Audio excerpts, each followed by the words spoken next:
touch base about how you were speaking at the time you had found your ego had become very inflated.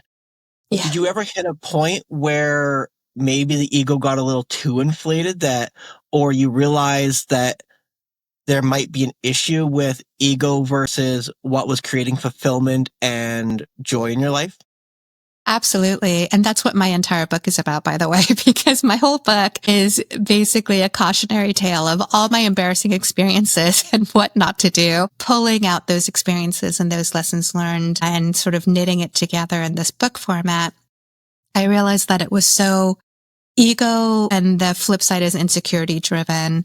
So times when I was really insensitive to other teammates, for example, not giving them the spotlight and not being gracious with that space, where there just wasn't enough oxygen in the room other than for me, and I did get, some hard lessons. But the thing is, I would learn the lesson, reflect on it, feel bad about it, and then go right back to where I was eventually, because that gravitational pull of bad habits is very, very magnetic. But yeah, there were definitely times when I was, turned down for certain positions, for example, because they said, your leadership skills aren't there yet. I didn't know what that meant, but that's exactly what they meant was it's too much about you and not enough about other people and, giving the space for your team to grow and things like that.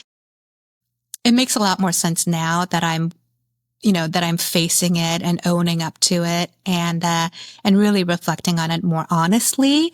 At the time, I was like, okay, well, yeah, their loss, you know what I mean? So I definitely had a bad attitude about it, most of the time. But yeah, I mean, there definitely were lessons that I didn't digest enough at the time, but I certainly do now.